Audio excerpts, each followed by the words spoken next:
Hello? Hey, Shabbat Shalom. Woo!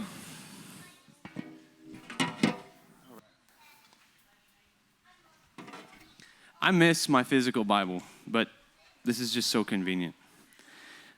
I use my physical Bible so little now. I miss it.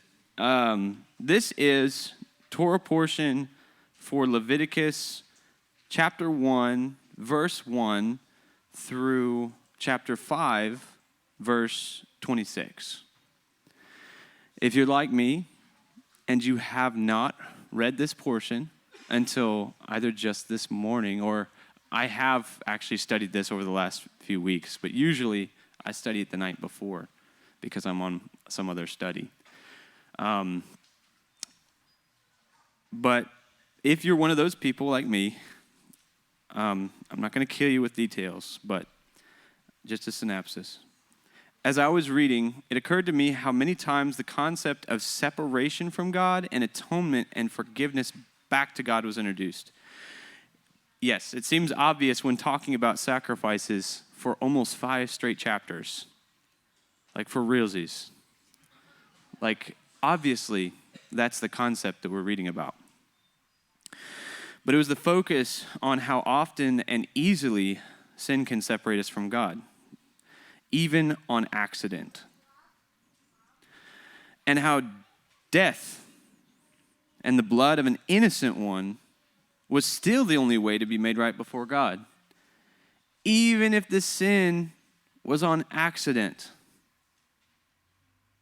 It's not like they got like a lamb up to the sanctuary, and if you did it on accident, you just slap it, and it gets to go back home.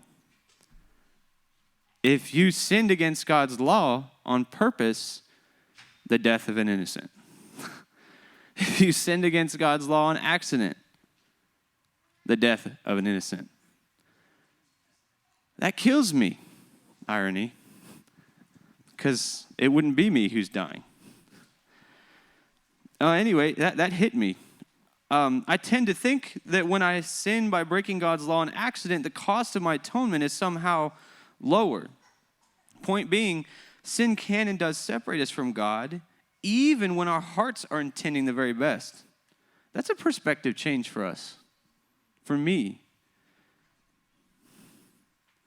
Point being, sin can and does separate us from God, even if our hearts are intending the very best. The blood of an innocent, I already said that. Also, the one who sins is almost always the one, this is something that hit me too. The one who sins was almost always the one to take the animal, the innocent animal, remember, it doesn't even know what's happening. It doesn't know what's happening. It's innocent. It didn't do whatever. It didn't commit adultery. It didn't kill somebody. It didn't steal. It's just following its master along. The person who sinned brings that animal up, to the tabernacle. And usually, with some exceptions only, the person who sinned is the one who slits its throat and kills it. Not because he's mad at it. I imagine the relationship there at the very end is actually very humbling. I've never done that. As a matter of fact, I don't even remember a time when I slaughtered an animal for meat. I've processed meat. I've processed it. I've cut it. I've burned the hair off. I've done the whole gutting it. I've helped with that. But I have not, I don't think, slaughtered an animal for my food before, which is kind of weird. They used to do that as a day of life. A way of life. But yeah, what a humbling experience. So I think that's something to remember as Christians, because I think we lose touch with this aspect of it. And I think we forget the weight of it when we accept Christ's blood as atonement when we mess up, even on accident.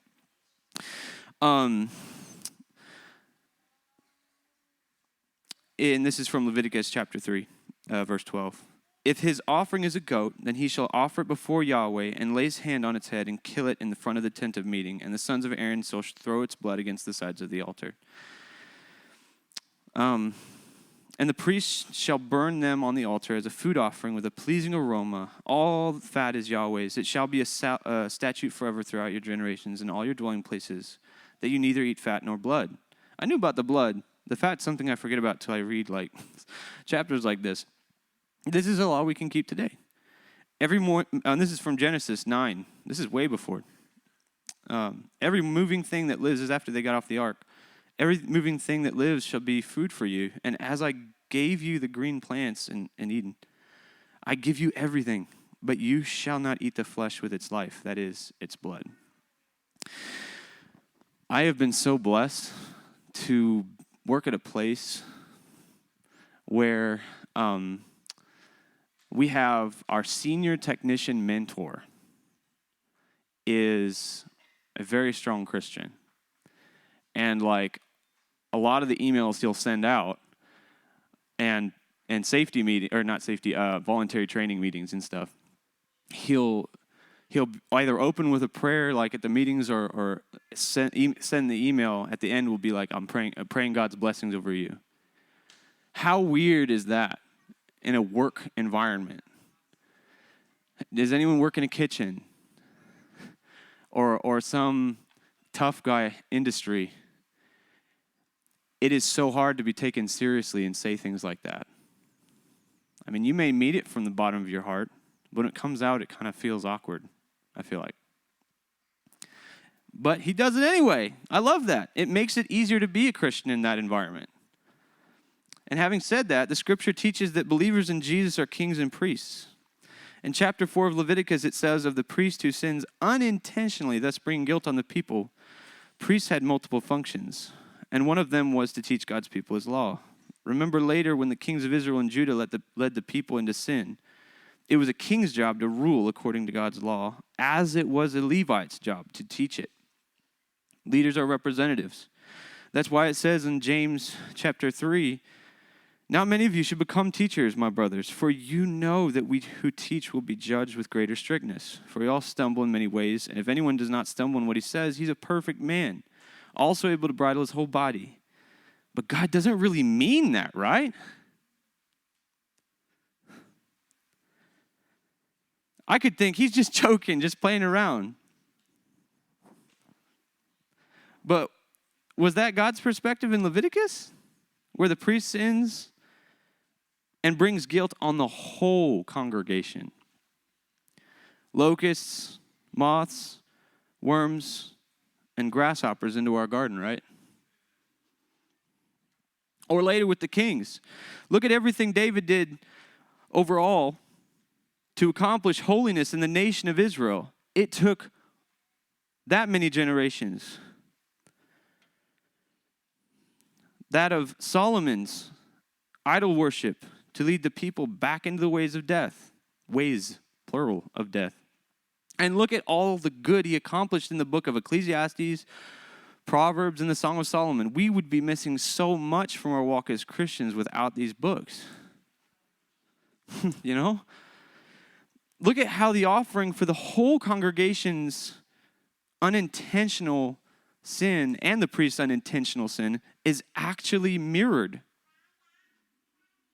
The only difference I could tell while reading was that in the case of the congregation sinning unintentionally, the elders were to put their hands on the head of the bull before it was killed instead of the priest. That's the only difference I could tell.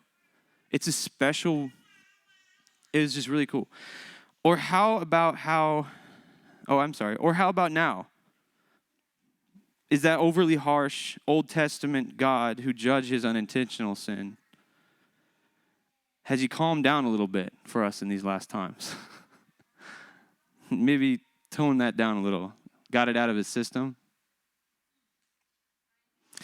A leader can accomplish so much good and still lead those looking to them away from the way, who is the Son. And that's my Torah portion.